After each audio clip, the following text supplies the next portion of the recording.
ไอ้น้อยน้อยกระต่ายน้อยน้อยตายนอนกันแล้วเนาะกระต่ายจะนอนกันแล้วใช่ไหมลูกแต่หลวงปู่สังเกตแล้วไม่นอนกลางคืนกันกระต่ายเนี่ยวิ่งคุกกักคุกกักกลางคืน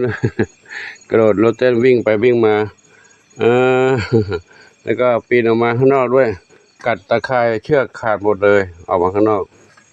แม่เหมียวเหมียวอะไรแม่เหมียวเจดีเหมียวเจดีกินอาหารอยู่อีกรอบนึงนะกินอาหารกลางคืนด้วย เก่งลูกนะกินเก่งใจแข็งแรงลูกนะแข็งแรงเนาะอันนี้น้องอะไรน้องอะไรน้องเฮงเฮงเฮงก็กินตรงนี้นะกินไปด้วยทำหกเลยนะทำหกกองอยู่นั่นเลยปู่ใส่อาหารมาให้เนาะหิวกินแล้วลูกนะอยู่นี่คนเดียวมีใครแย่งนะลูกนะเมียวใครเมียวนวดแม่ดำหนวดแม่ดำหนวดอันนี้ใครบุญสมแม่ดำหนวดน้องเล็กๆเด็กๆน้อยๆนอนอยู่ตรงนี้ไม่ได้นอนดินั่งเล่นตรงนี้กัน เตรียมจะนอนหรือยังลูกเตรียมจะนอนหรือยังนั่งเล่นเสริมสวยกันเลยแต่งเนื้อแต่งตัวนี่บุญสมเมื่อกี้ใครอันนี้บุญสมอยู่นี่นะกินน้ำอยู่ทางนี้ใครนี่ทางนี้แพนด้าเทาขาวใหญ่น้องสีจมูกส้มสีหน้าส้มน้องดำเล็กหางกวักทองอ่อนนี่เพชรดำน้อย เพชรดำน้อยวิ่งเล่นกับน้องอะไรน้องดวงฤดีอยู่ทางนี้นะอันนี้น้องอะไรสุพรรณษาอยู่นี่สุพรรณษาอยู่ตรงนี้มีใครอีกอันนี้น้องอะไรกี้จำไม่ได้เลยดวงฤดีกับน้องหนึ่งกับน้องเขาตัวเท่ากันแค่สีก็คล้ายๆกันจำไม่ได้นี่แม่สีลูกสี่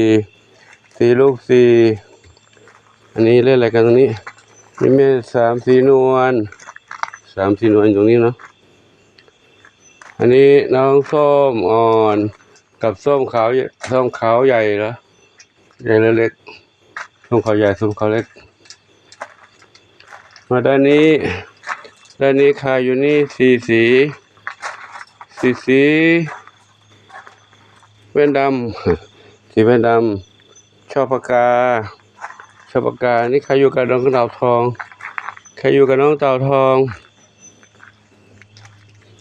น้องหนึ่งเดียวอยู่น้องเต่าทองเนาะนี่น้องมีสุกอยู่นี่มีสุกด้านนี้ใครอีกนี่ส้มขาวใหญ่อยู่นี่เมื่อกี้น้องส้มขาวเล็กอันนี้น้องแม่พี่นวรัตน์เจนวรัตน์ใครกวนกันนะสามพี่นวลกวนแล้วลูกเจนวรัตน์มาด้านนี้ทองเล็กอยู่ตรงนี้เนาะทองเล็กเด็กๆอยู่กันสบายใจด้วยความรักความสามัคคีอยู่ดีมีสุขเนอะปุ๋ยฝ้ายกับน้ำเพชรหาวนอนแล้วน่ะน้ำเพชรกับปุ๋ยฝ้ายอยู่ตรงนี้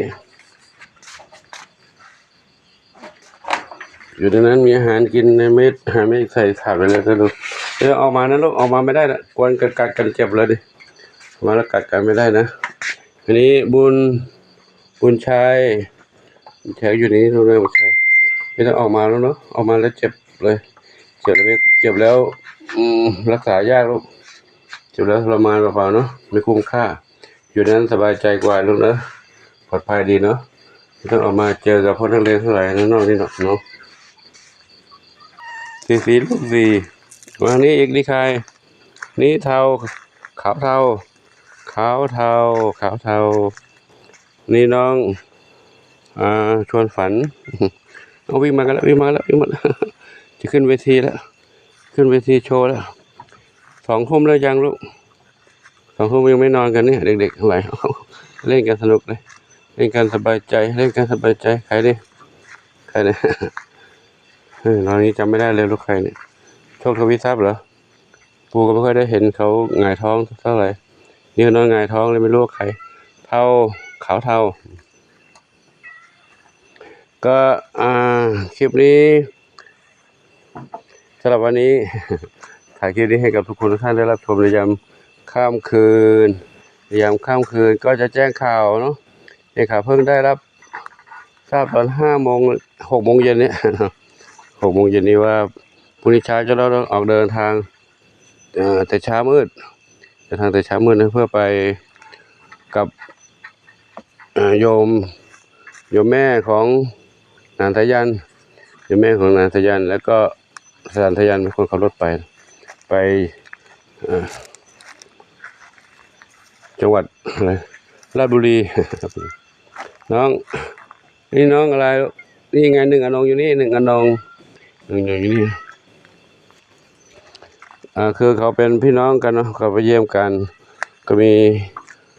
ญาติธรรมจากทางนี้ไปน้อง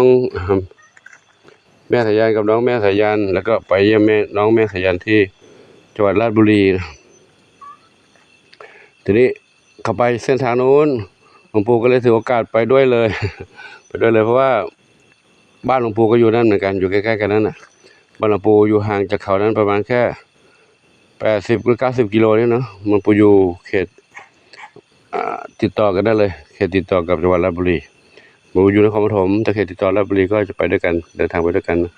เพื่อจะได้สะดวก ในการเดินทางหลวงปู่ก็จะไปเยี่ยมญาติ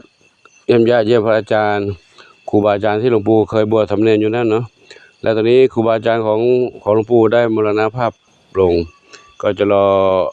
ชาปนกิจหรือว่าประชุมเพลิงหรือว่าพระราชทานเพลิงหลังสงกรานต์เนาะแต่ก็จะไปกราบสรีระสังขารของท่านก่อนท่านมรณภาพแล้ววัดเป็นวัดดั้งเดิมที่หลวงปู่บวชสามเณรเมื่อตอนอายุ18ตอนอายุ14 15 16 17 18นะประมาณนั้นนะหลวงปู่อยู่ที่นั่น9 ปีปู่อยู่นั่น9 ปีก็จะไปเยี่ยมพ่อแม่พี่น้องด้วยญาติพี่น้องตอนนี้เหลือน้องของแม่อยู่2 คนเท่านั้นนะนอกนั้นจากไปหมดแล้วเนาะน้องพ่อก็จากไปหมดแล้วเหลือน้องแม่2 คนอายุ90 กว่าแล้ว90 กว่าก็จะไปเยี่ยมท่านด้วยเนาะเพราะว่าเราเลิกถึงกันตอนที่ยังมีชีวิตอยู่จะได้เห็นหน้าเห็นตาได้รู้ว่าคนนั้นคนนี้เนาะแต่ถ้าจากไปแล้วจะไปเยี่ยมไงก็ท่านก็ไม่รู้จักไม่เห็นแล้วเนาะตอนนี้ถ้ายังมีชีวิตอยู่แล้วก็ยังพอจะรู้ด้วยว่าหลวงปู่บวชอยู่ตรงนี้ตรงนั้นท่านจะมาหาก็มาไม่ได้หรอกเพราะอายุมากแล้วต้องไปเยี่ยมท่านเท่านั้นเนาะก็เส้นทางนั้นก็ไปเส้นทางเดียวกันก็ถือโอกาสไปด้วยกันเลยก็ทางนี้ก็ไม่ต้องห่วงเนาะทางนี้ก็ให้ครอบครัวคุณนางทยันยังอยู่เนาะครอบครัวคือภรรยาของคุณนางทยันไม่ได้ไปด้วยนะก็ดูแลแมวอยู่เหมือนกับทุกครั้งที่หลวงปู่ไปภารกิจที่ไหนที่นู่นที่นี่นั่นเหมือนกันเขาก็ดูแลให้เนาะดูแลเช้าเย็นแล้วก็ป้อนยาถ้ามีอะไรเจ็บป่วยเขาก็มาอันนี้ด้วยทำความสะอาดถ้วยโถโอชามดูแลเรื่องกระบะทรายนะก็เป็นคนที่รักแมวนะรักแมวดูแลแมวด้วยถือว่าด้วยดูแลแมวที่บ้านด้วยนะครับก็สำหรับคลิปนี้ก็แจ้งให้ทุกท่านได้รับทราบไว้ให้ว่าปู่จบภารกิจนู้นประมาณ3-4 วันก็กลับแล้วเหมือนกับที่ไปหลายๆที่ก็ไปประมาณนี้แหละนะก็ไม่ได้ไปนานเท่าไหร่ครับก็ขออนุโมทนาสาธุกับทุกท่านที่ได้รับชมรับทราบเรื่องราวต่างๆของเหมียวเด็กวัดปงชัยที่ได้ถ่ายให้ทุกคนทุกท่านได้รับชมและทราบเรื่องราวเกี่ยวกับหลวงปู่มีภารกิจตรงนู้นตรงนี้ไปไหนก็ได้รับทราบแล้วก็ขออนุโมทนาสาธุขอบุญกุศลทั้งหลายจงเป็นพระปัจจัยหนุนนำคำชูให้ทุกคนทุกท่านที่ได้รับชมชีวิตการเป็นอยู่ของน้องเหมียวจงพบความสุขความเจริญมีความสุขกายสุขใจปรารถนาที่ใดขอได้ทุกความมุ่งมั่นปรารถนาทั่วกันทุกคนทุกท่านเถิดครับสำหรับคลิป ในวันต่อๆไปนั้นก็คงจะไม่ได้เห็นเหมือนกับทุกๆวันเนาะแต่ก็จะมีคลิปสำรองไว้ให้ดู เป็นบางอิริยาบถแต่ไม่ได้เห็นทุกเหมียวไม่ได้เห็นแบบลักษณะแบบนี้นะจะเห็นเป็นฉากๆตอนไปแล้วก็คอยรับชมคลิปในการเดินทางของหลวงปู่แล้วกันเนาะ ทางคนปู่ก็จะได้เดี๋ยวจะได้ถ่ายให้ทุกท่านได้รับชมรับทราบถ้าไปแบบนี้หลวงปู่ก็ถือว่าน้องเหมียวอยู่นี้ก็ถือว่าไม่ต้องกังวลอะไรมากนักเพราะมีรั้วรอบขอบชิดอยู่รอดปลอดภัยนะจากอันตรายทั้งหลายทั้งปวงแต่หน้านี้ก็ไม่มีงูเหลือมแล้วงูเหลือมมันไม่มาหน้าร้อนเนาะงูเหลือมจำศีลมาแล้ว